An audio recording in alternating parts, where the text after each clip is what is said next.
Welcome to my channel Blue Chip Finance.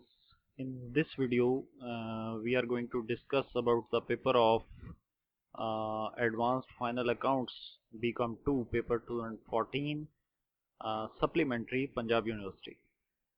Let's start the question that the Salman Limited Company with an authorized capital of rupees 300,000 divided into 30,000 shares of rupees 10 each. The company issued 25,000 shares which are fully paid.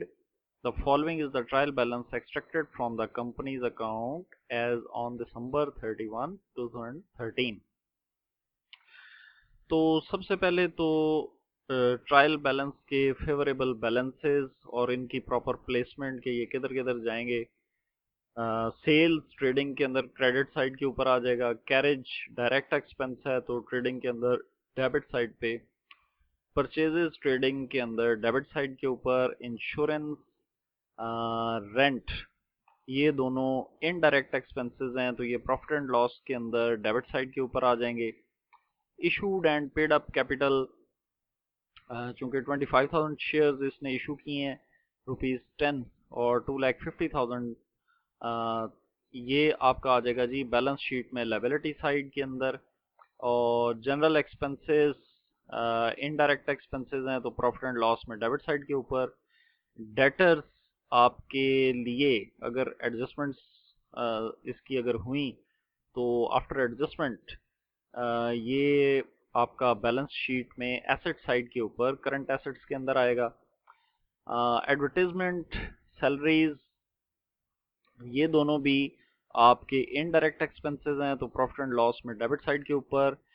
Bad debts की अगर adjustment हुई तो adjustments को सामने रखते हुए ये profit and loss की डेबिट साइड के ऊपर ये प्लेस किया जाएगा। जबकि plant and machinery, equipment, furniture ये तीनों आपके एसेट्स हैं, फिक्स्ड एसेट्स हैं और ये आपके बैलेंस शीट में एसेट साइड के ऊपर जाएंगे after deduction of depreciation if given in the question. Profit and loss credit यानी कि प्रॉफिट है और ये profit and loss appropriation side पे profit and loss appropriation account में क्रेडिट साइड के ऊपर इसको प्लेस किया जाता है। प्रोविजन फॉर बैड डेट्स ये बैड डेट्स के फार्मूला में इनको ट्रीट किया जाएगा, ये ओल्ड प्रोविजन है। इसके अलावा जनरल रिजर्व ये आपका बैलेंस शीट में लायबिलिटी साइड के ऊपर प्लेस होगा। स्टॉक ओपनिंग स्टॉक है, ये ट्रेडिंग अकाउंट में डेबिट साइड के ऊपर ये प्लेस किया जाएगा। Cash in hand and bank 31,000 ये आपका बैलेंस शीट में एसेट साइड के ऊपर प्लेस किया जाएगा। और सन्ड्री क्रेडिटर्स ये आपका बैलेंस शीट में लायबिलिटी साइड के ऊपर अंडर करंट लायबिलिटीज इसको ट्रीट किया जाएगा। इसके बाद हम देखते हैं जी एडजस्टमेंट्स क्या हैं इसकी। सबसे पहले तो क्लोजिंग स्टॉक एडजस्टमेंट्स में गिवन है तो ये दो जगह के ऊपर ट्रीट होगा। अगर एडजस्टमेंट में गिवन ना हो, सिर्फ ट्रायल बैलेंस के अंदर गिवन हो तो इसको हम सिर्फ बैलेंस शीट में एसेट साइड के ऊपर अंडर करंट एसेट्स ट्रीट करते हैं। जबकि अगर ये एडजस्टमेंट्स में गिवन हो तो ये दो जगह के ऊपर ट्रीट होता है। एक आपकी ट्रेडिंग अकाउंट में क्रेडिट साइड के ऊपर और एक बैलेंस शीट में एसेट्स के अंदर करंट एसेट्स के अंदर इसको ट्रीट किया जाएगा। और insurance of ₹300 is paid in advance तो ये प्रीपेड इंश्योरेंस है, ये आपने एडवांस में पे कर दिया है जबकि अभी इसका टाइम पूरा नहीं हुआ तो इंश्योरेंस में से इसको डिडक्ट कर लिया जाएगा। 3,000 में से इस 300 को डिडक्ट कर लिया जाएगा। और बाकी इंश्योरेंस जो है वो चूंकि इनडायरेक्ट एक्सपेंस है तो ये प्रॉफिट एंड लॉस में डेबिट साइड के ऊपर ट्रीट होगा। तो आफ्टर डिडक्शन 300 ये 2,700 रिमेनिंग रह जाएगा। और ये 300 ये जो है ये बैलेंस शीट में आप इसको करंट एसेट्स के अंदर प्लेस करेंगे क्योंकि ये आपका एसेट है जब तक कि इसका टाइम पीरियड पूरा नहीं होता। Depreciation is to be charged at the rate of 10% on plant and machinery and equipment and 5% on furniture। यानी कि प्लांट एंड मशीनरी और इक्विपमेंट दोनों के ऊपर ये 10% है और फर्नीचर के ऊपर ये 5% है। तो प्लांट एंड मशीनरी जो कि आपका गिवन है ये 90,500, इसका भी 10% कैलकुलेट करके हम प्रॉफिट एंड लॉस में डेबिट साइड के ऊपर depreciation on plant and machinery लिखेंगे, और बैलेंस शीट में जिस वक्त हम इसको प्लेस करेंगे तो जो हमने डेप्रिसिएशन कैलकुलेट की है उसको माइनस करके रिमेनिंग अमाउंट हम वहाँ पे प्लेस करेंगे। इसी तरह इक्विपमेंट के ऊपर भी 10% है, तो 1 लाख का 10% 1000 आ जाएगा। तो ये प्रॉफिट एंड लॉस में डेबिट साइड के ऊपर डेप्रिसिएशन ऑन इक्विपमेंट, और बैलेंस शीट के अंदर हम जिस वक्त इसको प्लेस करेंगे तो इक्विपमेंट में से इसकी डेप्रिसिएशन को हम माइनस करके रिमेनिंग अमाउंट वहाँ पे लिखेंगे।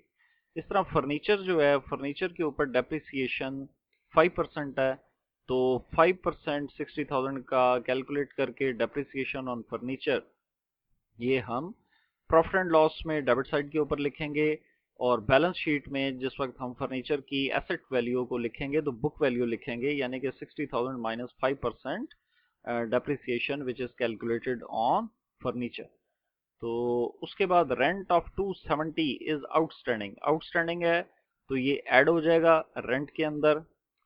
रेंट जो कि प्लेस किया जाएगा प्रॉफिट एंड लॉस में डेबिट साइड के ऊपर, और उसमें ये ऐड कर दिया जाएगा 270। और ये 270 जो है ये चूंकि आउटस्टैंडिंग है, यानी ये अभी आपके ऊपर ड्यू हो चुका है लेकिन अभी तक आपने पे नहीं किया, तो ये आपकी लाइबिलिटी के अंदर भी, करंट लाइबिलिटीज के अंदर भी जाएगा, यानी दो जगह पे ट्रीट होगा। एक प्रॉफिट एंड लॉस में रेंट में ऐड हो जाएगा, और दूसरे नंबर पे हम ये जो अमाउंट है इसको लाइबिलिटी के अंदर अंडर करंट लाइबिलिटीज हम इसको प्लेस करेंगे। Debtors of rupees 400 write off now and create a further provision at 5% on remaining debtors। तो सबसे पहले हम बैड डेट्स का फॉर्मूला जो है वो डिस्कस कर लेते हैं कि प्रॉफिट एंड लॉस के अंदर बैड डेट्स का फॉर्मूला क्या है। प्रॉफिट एंड लॉस के अंदर बैड डेट्स को कैलकुलेट किया जाता है जी। बैड डेट्स आपके कितने हैं 1600, एड राइट ऑफ है आपका ये 400, और एड न्यू प्रोविजन और 5% ऑन रिमेनिंग डेटर्स। लेकिन यहाँ पे एक बात का ख्याल रहे कि जब भी आपको राइट ऑफ दिए जाते हैं तो ये राइट ऑफ सन्डी डेटर्स में से माइनस करके रिमेनिंग अमाउंट का 5% आपने लेना है। तो अगर आप डेटर्स को देखें तो ये 40,000 है, और अगर ये 400 इसमें से माइनस कर दिए जाएं तो ये आपके 39,600 रिमेनिंग बचेंगे, उसका 5% आपने कैलकुलेट करना है। तो ये कैलकुलेट करने के बाद, ये 5% कैलकुलेट करने के बाद 39,600 का ये आपका बन जाएगा न्यू प्रोविजन, और फिर उसके अंदर से लेस कर देनी है आपने ओल्ड प्रोविजन, जो कि आपको क्वेश्चन के अंदर गिवन होती है ट्रायल बैलेंस के अंदर 2400 आपने माइनस कर देना। तो इसको हम देखते हैं कि ये आगे बैड डेट्स, ये आगे राइट ऑफ 400, ये आगे new provision 40,000 minus 400 multiply by 0.05 1980, और ये आगे ओल्ड प्रोविजन 2400, और रिमेनिंग आपके आगे 1580। तो ये है पूरा कंप्लीट फॉर्मूला बैड डेट्स का। और जिस वक्त हम बैलेंस शीट में सन्ड्री उसको डेटर्स को लिखेंगे, सन्ड्री डेटर्स को, तो दो चीजें उसमें से माइनस हम करेंगे, एक ये राइट ऑफ और एक ये न्यू प्रोविजन, यानी 400 एंड 1980। तो बैलेंस शीट के अंदर अगर आप देखें, sundry debtors 40,000 less right of 400 और लेस न्यू प्रोविजन 1980, रिमेनिंग 37,620। उसके बाद आगे है G the directors propose the following. तो तीन चीजें हैं, एक तो transfer to provision for income tax rupees 50,000, transfer to general reserve rupees 25,000, और a dividend of rupees 25,000 is propose, यानी कि प्रोपोज डिविडेंड। तो ये तीन चीजें जो हैं, ये सबसे पहली बात तो ये है कि इन तीनों को हम profit and loss appropriation account के अंदर डेबिट साइड के ऊपर हम प्लेस करेंगे। जैसा कि ये आ गया प्रोपोज डिविडेंड 25,000, ये आ गया प्रोविजन फॉर इनकम टैक्स 50,000, और ये ट्रांसफर टू जनरल रिजर्व 25,000। उसके बाद एक आपको मैंने ट्रायल बैलेंस के अंदर बताया था, प्रीवियस जो प्रॉफिट इसको हुआ है जो कि ट्रायल बैलेंस के अंदर गिवन है ये 8,000।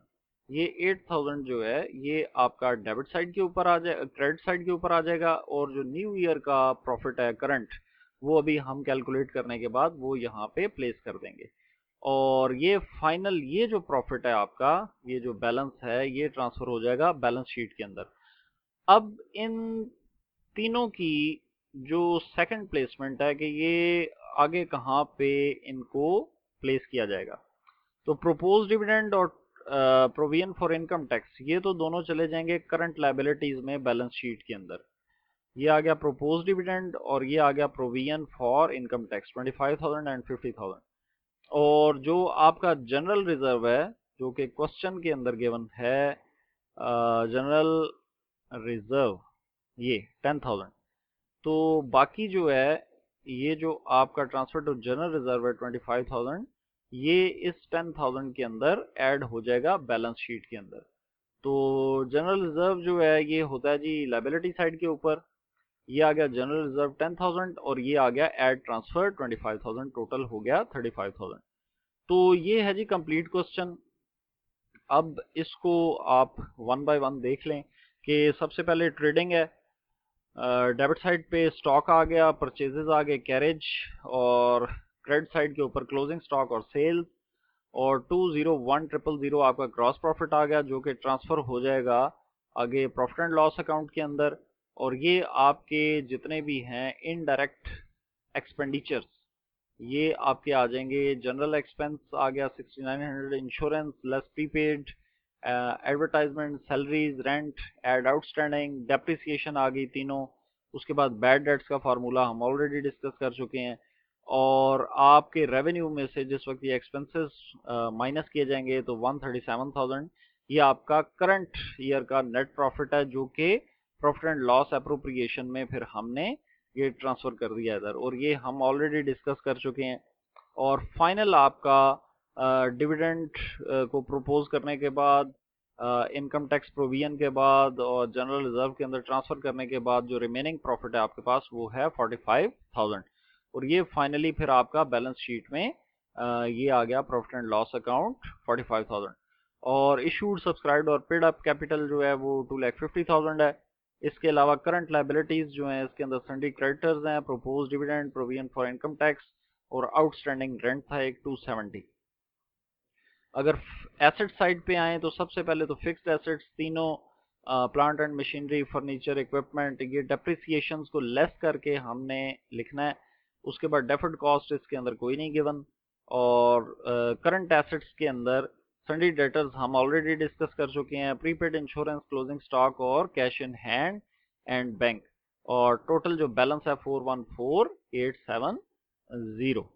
तो इनके अलावा भी कुछ सप्लीमेंट्री के पेपर्स मुझे मिले हैं तो उनको भी ट्राई करते हैं सॉल्व करने की। तो तब तक इस पेपर की और इस पेपर के इस क्वेश्चन की तैयारी करें। Thank you.